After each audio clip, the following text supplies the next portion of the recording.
Hi friends, welcome to Shiva tutorial. Friends, నేను NCERT science గురించి యూట్యూబ్లో నా యొక్క యూట్యూబ్ ఛానల్లో ఎక్స్ప్లెనేషన్ ఇచ్చేటప్పుడు నేనేం చేశానంటే, ఏదైతే నేను ఎక్స్ప్లెయిన్ చేస్తున్నానో ఆ బుక్ అనేది చూపించడం జరిగింది. అయితే ఆ బుక్ అనేది చాలామంది ఆస్పిరెంట్స్ ఏమన్నారంటే, బ్రదర్ ఈ బుక్ని మాకు కూడా సెండ్ చేయండి, పీడిఎఫ్ రూపంలో సెండ్ చేయండి అని చెప్పడం జరిగింది. అయితే 6th నుంచి 10th వరకు ఆల్రెడీ నేను నోట్స్ ప్రిపేర్ చేశాను. ఏదైతే నేను నోట్స్ ప్రిపేర్ చేశానో అదే నోట్స్లో నుంచి మీకు ఎక్స్ప్లెయిన్ చేశాను. అయితే ఎప్పుడైతే చాలామంది ఆస్పిరెంట్స్ బ్రదర్ ఈ బుక్ పీడిఎఫ్ మాకు కూడా కావాలి అని అన్నప్పుడు, ఒకవేళ నేను తయారు చేసిన ఆ బుక్ అనేది మీకు అందజేస్తే బహుశా మీకు అర్థం కాకపోవచ్చు అని చెప్పి నేను మరలా ఏం చేశానంటే, ఆ బుక్ అనేది మరలా రాశాను. మరలా 6th, 7th, 8th అలా 10th వరకు రాశాను. అయితే 6th నుంచి 6th, 7th కలిపి ఒకసారి ఇచ్చాను, 59 రూపీస్కి ఇచ్చాను. దాని తర్వాత కొన్నాళ్ళకి 8th పీడిఎఫ్ కూడా ఇవ్వడం జరిగింది 79 రూపీస్ తోటి. 6th, 7thలో ఫిజిక్స్, కెమిస్ట్రీ అండ్ బయాలజీ కలిసి ఉన్నాయి. అయితే 8th నుంచి ఎలా ఉన్నాయంటే, బయాలజీ సపరేట్ అయిపోయింది, ఫిజిక్స్ అండ్ కెమిస్ట్రీ కలిసి సపరేట్గా అది కలిసి రాయడం జరిగింది. దాని తర్వాత 9th, 10th అనేది బుక్ రూపంలో అందించడం జరిగింది. అయితే ఇక్కడ చాలామంది అభ్యర్థులకు ఉన్న ఆలోచన ఏంటి అని అంటే, 6th నుంచి 8th వరకు ఈ బ్రదర్ 6th, 7th, 8th అనేది పీడిఎఫ్ రూపంలో ఇచ్చారు, 9th, 10th మాత్రం బుక్ రూపంలో ఇస్తున్నాడు. అయితే ఈ 9th, 10th బుక్ రూపంలో ఇవ్వడానికి గల కారణం, 6th నుంచి 8th వరకు పీడిఎఫ్ ఇవ్వడానికి గల కారణం మీతో ఒకసారి నేను చెప్పాలి అని అనిపించింది. చాలామంది కొంతమంది ఉన్నారు, వాళ్ళు ఎలా అంటే 6th, 7th, 8th అనేది పీడిఎఫ్ ఇచ్చారు, దాని తర్వాత బిజినెస్ రన్ చేసుకోవడం కోసం బుక్ రూపంలో ఇచ్చాడు అని అనుకున్నారు. అయితే ఇక్కడ నేను చెప్పాల్సిన విషయం ఏంటనంటే, నేను బిజినెస్ ఆలోచన సంథింగ్ అనేది ఈ బుర్రలో లేవు. ఈ బుర్రలో బిజినెస్ అది ఇది అని ఆలోచన ఉండదు.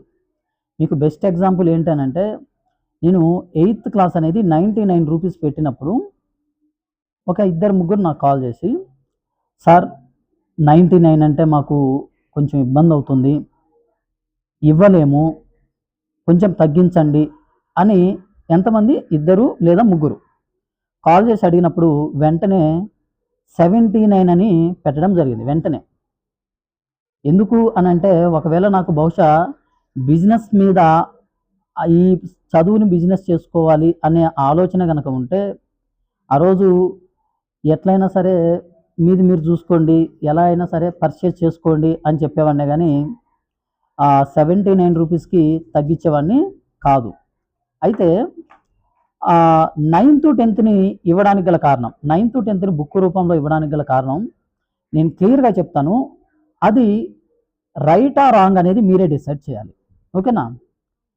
6th నుంచి 8th వరకు కంటెంట్ అనేది మీకు 6th, 7thలో బేసిక్ ఉంటుంది, 8thకి వచ్చేసరికి కొంచెం లెవెల్ ఎక్కువ అవుతుంది, 9th, 10thలో బాగా ఎక్కువగా ఉంటుంది కంటెంట్ అనేది. ఇప్పుడు 9th, 10th పీడిఎఫ్ నేను మీకు ఇస్తే, 9th, 10th పీడిఎఫ్ మీకు ఇస్తే మీరు దాన్ని ఫోన్లో చదువుతారా లేకపోతే ప్రింట్ తీసుకుంటారా? నా క్వశ్చన్ ఏంటిదంటే, 9th, 10th పీడిఎఫ్ ఇస్తే మీకు దాన్ని పీడిఎఫ్ తీసుకుంటారా, ప్రింట్ తీసుకుంటారా? అదే పీడిఎఫ్ ఇచ్చిన తర్వాత ఖచ్చితంగా ప్రింట్ తీసుకుంటారా, ఫోన్లో చదువుతారా? ఒకవేళ ఫోన్లో చదువుతాను అనుకున్న వాళ్ళు నాకు తెలిసి 90% మీరు సబ్జెక్ట్ని కవర్ చెయ్యలేరు. ఎందుకు అనంటే దానికి గల కారణం, 6th నుంచి 8th వరకు మీరు చిన్నగా దాన్ని సబ్జెక్ట్ని లాక్కుంటూ వచ్చారు, కానీ 9th, 10thలో మనకి కంటెంట్ అనేది ఎక్కువ ఉంటుంది. కాంతి అనే ఒక లెసన్ని మీరు పీడిఎఫ్ రూపంలో చదివితే మీకు అర్థమవుతుందా? First point. నెక్స్ట్ కారణం ఏంటనంటే, చాలామంది 6th నుంచి 8th తీసుకున్న తర్వాత ఒక పర్సన్ ఇలా టెలిగ్రామ్లో పెట్టాడు, దాని ద్వారానే కొంచెం స్ట్రగుల్ అనిపించింది నాకు అని నేనేం చేశానంటే, ఈ 9th 10th బుక్ రూపంలో ఇస్తున్నాను.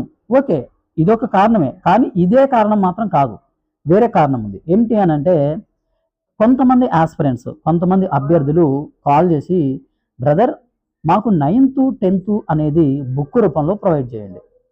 అది ఎవరైతే నాతో మాట్లాడారో వాళ్ళకి తెలుస్తుంది.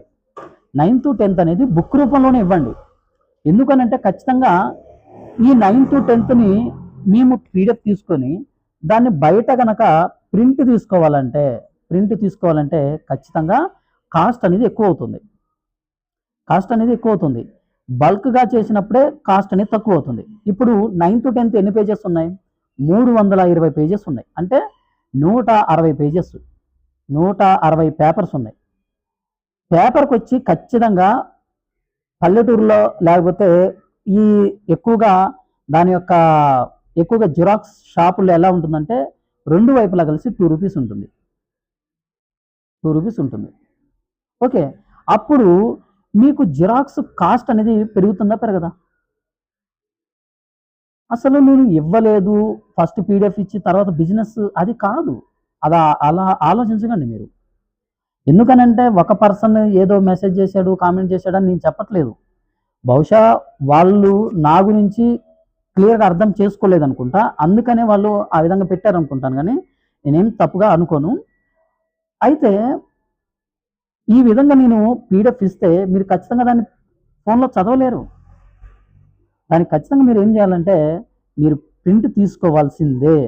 ఇంకొక విషయం, పీడిఎఫ్ అనేది ఒక వ్యక్తి దగ్గరికి వెళ్ళినప్పుడు నేను 200 కాస్ట్ పెట్టినా ఏం చేస్తారనంటే, మనం 10 మందిని కలిసి ఒక్కొక్కరం 10 రూపాయల చొప్పున లేకపోతే 20 రూపాయల చొప్పున ఒక్క పీడిఎఫ్ తీసుకొని మన 10 మందిని దాన్ని షేర్ చేసుకుందాం అని అనుకుంటారో లేదో మీ ఆలోచనలకి వదిలేస్తున్నాం. దాన్ని అనుకుంటారో లేదో మీరే ఆలోచించండి. ఎందుకనంటే 6th నుంచి 8th వరకే దాన్ని ఒక టెలిగ్రామ్ ఛానల్లో పెట్టిన వారు ఈ 9th 10thని ఖచ్చితంగా స్ప్రెడ్ చేయకుండా ఉంటారా? ఒకసారి మీరే ఆలోచించండి. ఇప్పుడు దాని మీద రాసింది నేను కాబట్టి, నాకు అధికారం ఉంది కాబట్టి నేను దాన్ని మీకు ఇవ్వడానికి ఓపెన్గా చెప్తున్నాను. ఇలా తీసుకోండి, ఇలా పర్చేజ్ చేయండి అని రాశాను కాబట్టి. మరి దాని మీద అధికారం లేకుండా మనం దాన్ని చలాయించలేం కదా. మీకు కావాలంటే నన్ను అడగండి అని అడగలేం కదా. నేను పీడిఎఫ్ ఇవ్వకపోవడానికి గల కారణం ఏంటంటే, మెయిన్ ఇదే రీజన్. ఏమేం రీజన్ అంటే, ఫస్ట్ ఆఫ్ ఆల్ నేను పీడిఎఫ్ ఇచ్చినా మీరు దాన్ని ఫోన్లో చదవలేరు. ఫస్ట్ థింగ్, పీడిఎఫ్ ఇవ్వకపోవడం వలన కాంపిటీషన్ అనేది తగ్గుతుంది. కాంపిటీషన్ని డిసైడ్ చేసేటట్టు నా బుక్ ఉంటుందా అని అంటే, నేను తయారు చేసిన బుక్ అనేది అలానే ఉంది. తీసుకున్న అభ్యర్థులు ఎవరైనా సరే, మీకు దగ్గరలో ఎవరైనా ఉంటే, అందుబాటులో ఉంటే వాళ్ళని అడగండి. ఎందుకనంటే తీసుకున్న ఇప్పటి వరకు దాదాపు ఒక 150 మంది దగ్గరికి వెళ్ళింది బుక్. మీరు అనుకున్నట్టు 1000-500 అనుకోకండి. నేనేదో లక్షాధికారిని అయిపోయాను లేకపోతే కోటేశ్వరుని అయిపోయానని బాధపడాల్సిన అవసరం లేదు. బుక్స్ అనేవి 150 బుక్స్ అనేది ఇప్పటి నుంచి 150గా లేవు, 140 and 150 బిలో, ఆ రెండింటి మధ్యలో ఉన్నవి. ఏ ఒక్క వ్యక్తి కూడా తీసుకున్న వ్యక్తి, బ్రదర్ మీ బుక్ అనేది మాకు నచ్చలేదు లేకపోతే ఈ కంటెంట్ అనేది నాకు నచ్చలేదని అటు నుంచి నాకు కాల్ వచ్చింది ఒక్కడు కూడా లేదు. అయితే కొంతమంది ఏం చేశారంటే, నాకు బ్రదర్ ఈ బుక్ చదవటం వలన మాకు సైన్స్ పట్ల ఒక అవగాహన వచ్చింది అని చెప్పడం జరిగింది. గొప్పగా చెప్పట్లేదు, 6 నెలలు కష్టపడ్డాను, 2 సార్లు రాశాను. 6th నుంచి 10th వరకు ఆ 540 పేజీలు రాయటం అనేది సాదాసీదా విషయం కాదు. అది కొంతమంది ఈ మధ్య మేము కూడా రాస్తాము అని చెప్పి ఛాలెంజ్ విసిరారు. రాసుకొని మీకు ఇష్టమైన బంధువులకు కానీ లేకపోతే మీకు ఇష్టమైన ఫ్రెండ్స్కి కానీ ఇవ్వండి. నా బుక్ చూసి రాయమాకండి, పీడిఎఫ్లు మీకు ఎక్కడైనా దొరికితే సెర్చ్ చేసుకొని చూసి రాయండి. అలా చేస్తే మంచిదే. ఓకే, కాబట్టే నేను 9th 10thకు సంబంధించిన పీడిఎఫ్ ఇవ్వలేదు. అంతేగాని దయచేసి అపార్థం చేసుకోకండి. ఏదో 6th నుంచి 8th వరకు పీడిఎఫ్ రూపంలో మభ్యపెట్టాడు. దాని తర్వాత 9th 10th బుక్ రూపంలో అసలు నాకే ఆలోచన రాలేదు. నాకు అలాంటి ఆలోచనలు నాకే రావట్లేదు. నేను చూస్తున్న వాళ్ళకొస్తున్నాయి. 9th 10th 6th నుంచి 8th వరకు పీడిఎఫ్ లాగా ఇచ్చి దాని తర్వాత 9th 10th అసలు నాకే ఆలోచనలు రావట్లేదు. మీరు నమ్మినా నమ్మకపోయినా సరే నా మైండ్లో అలాంటి ఆలోచనలు ఉండవు. అది గుర్తుపెట్టుకోండి. ఇంకొక విషయము ఏంటనంటే ఒకేసారి బుక్ గురించి కూడా చెప్తాను. బుక్ అనేది మ్యాక్సిమం అందరికి వెళ్ళిపోయింది. మహా అయితే ఒక 10 మెంబర్స్ ఎంతో ఉన్నారు. ఎవరికైతే బుక్ కావాలో ఈరోజు సండే, రేపు మండే, ఈ 2 రోజుల్లోనే బుక్ పంపించండి. బుక్ ఆర్డర్ పెట్టుకోండి, అమౌంట్ పంపించండి. మంగళవారం రోజు ప్రతి ఒక్క అభ్యర్థికి బుక్ అనేది ఇక్కడ నుంచి పోస్ట్ చేస్తాను. ఓకేనా? ఇక్కడ నుంచి పోస్ట్ చేస్తాను. ఓకే. మరలా ఈ మంగళవారం దాటితే మరలా శనివారం లేదా మరలా మండే వరకు ఆగాల్సి వస్తుంది. బుక్ లేట్ అవుతుందని మాత్రం దయచేసి అనుకోకండి. ఎందుకనంటే ఈ ఆదివారం రోజు, సోమవారం ఈ 2 రోజుల్లో పంపించిన ప్రతి ఒక్క అభ్యర్థికి కూడా నేను మంగళవారం రోజు ఖచ్చితంగా పంపిస్తాను. ఎవరైతే క్వాంట్ పెట్టుకున్నారో వాళ్ళు కొంచెం ఆగండి, వాళ్ళకు కూడా తొందరలోనే పంపిస్తాను. ఓకే. నెక్స్ట్ క్వాంట్కి సంబంధించి నోట్స్ ఎలా ప్రిపేర్ చేసుకుంటున్నారు? నేను క్వాంట్కి సంబంధించి ఒక 2 పేజెస్ చూపిస్తాను.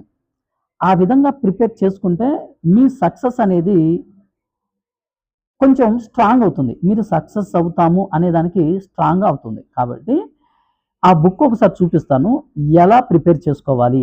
ఆ విధంగా ప్రతి ఒక్క అభ్యర్థి మీ దగ్గర క్వాంట్ ఏ బుక్ ఉన్నా సరే ఈ విధంగా ప్రిపేర్ చేసుకోండి.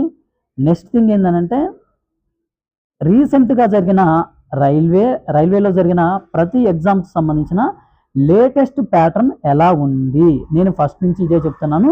లేటెస్ట్ ప్యాటర్న్ ఎలా ఉంది మీకు చిన్న ఎగ్జాంపుల్ ఏంటంటే ఆర్పిఎఫ్ కానిస్టేబుల్లో మనకి టైమ్ అండ్ వర్క్కి సంబంధించిన క్వశ్చన్స్ అనేది నేను డిస్కస్ చేశాను. ఆ క్వశ్చన్స్ ఎలా వచ్చాయి? కొంచెం డిఫరెంట్గానే వచ్చాయి కదా. క్వశ్చన్ మొత్తం చేసిన తర్వాత అక్కడ ఆన్సర్స్లో లేవు, అవి ఆన్సర్స్ వేరుగా ఇచ్చారు. కాబట్టి నేనేం చెప్తున్నానంటే లేటెస్ట్ ప్యాటర్న్ కూడా మీరు తయారు చేసుకునే బుక్లో ఇంట్రడ్యూస్ చేయండి. ఓకే. ఇప్పుడు నేను ఒక బుక్ చూపిస్తాను, అది చూడండి. ఆ విధంగా బుక్ అనేది ప్రిపేర్ చేసుకోండి ప్రతి ఒక్క యాస్పిరెంట్.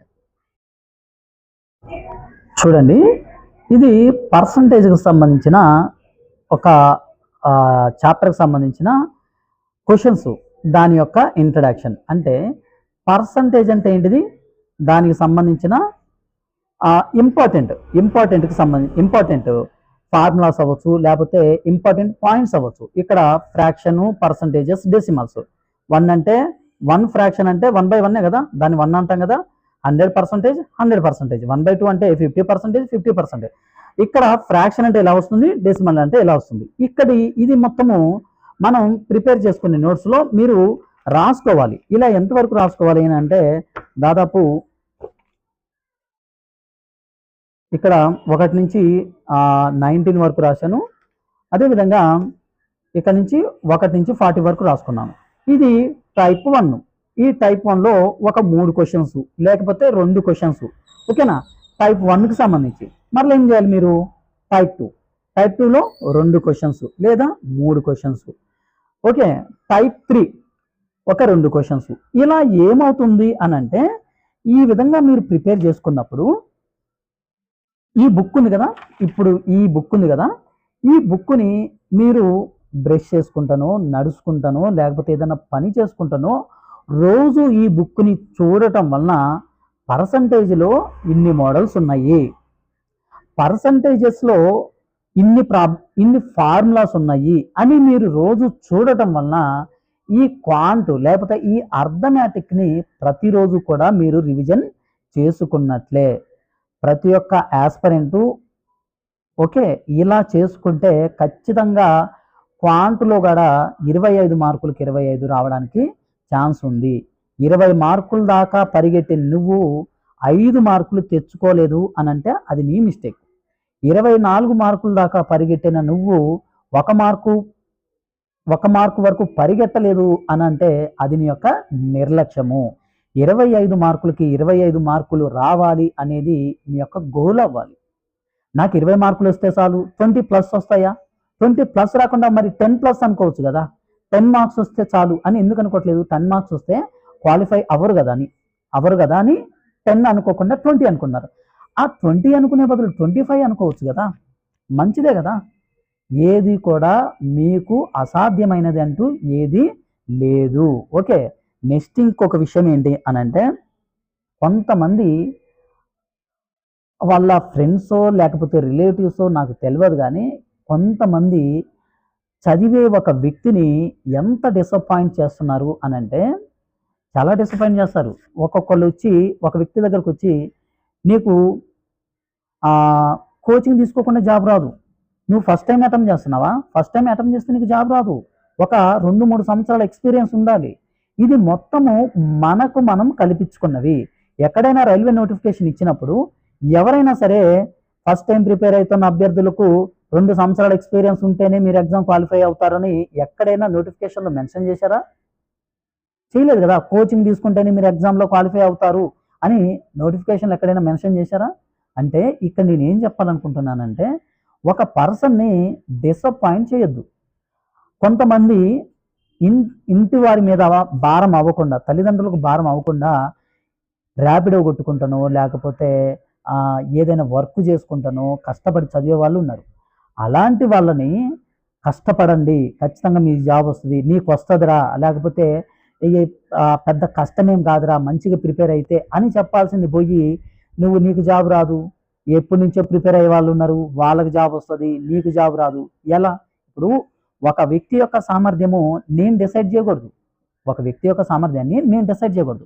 ఒక వ్యక్తి దగ్గరకు వచ్చి నువ్వు 5 కేజీల బరువు మాత్రమే మోయగలవు అని అన్నాను అనుకోండి, ఆ వ్యక్తి నన్ను ఏమంటాడు, నేను 5 కేజీలే మోస్తాను అని నీకు ఎలా తెలుసు, నా సామర్థ్యం నాకు మాత్రమే తెలుసు అని అనుకుంటాడు. కాబట్టి ఎవరైనా మిమ్మల్ని అన్నప్పుడు మీ సామర్థ్యం ఏందో మీకే తెలుసు. కాబట్టి అలాంటి మాటలను పట్టించుకోకండి. కొంతమంది సున్నితమైన మనస్కులు ఉంటారు, కాబట్టి వాళ్ళు ఇలాంటి వాటికి దూరంగా ఉండండి. అలాంటి వారిని కొన్నాళ్ళు దూరంగా ఉంచండి. మీ సక్సెస్లో మీరు సక్సెస్ అవుతారు అనే దానికి ఎల్లప్పుడూ నా ప్రోత్సాహం ఉంటుంది. ఖచ్చితంగా లాస్ట్ టైం ప్రిపేర్ అయ్యే అభ్యర్థులు మాత్రం ఖచ్చితంగా కొంచెం కష్టపడండి. ఇదే మీకున్న చివరి అవకాశం. ఓకే, ఎవరికైనా ఏమైనా డౌట్స్ ఉంటే నా నెంబర్కి మెసేజ్ చేయండి, నేను ఖచ్చితంగా మీకు రిప్లై ఇస్తాను. కొంచెం లేట్ అయినా సరే ఖచ్చితంగా రిప్లై ఇస్తాను. Okay, thank you friends. ఇంకా మన ఛానల్ని ఎవరైనా సబ్స్క్రైబ్ చేసుకోకపోతే ఖచ్చితంగా సబ్స్క్రైబ్ చేసుకోండి. నా ఎక్స్ప్లెనేషన్ నచ్చితే ఖచ్చితంగా లైక్ చేయండి. Okay, thank you.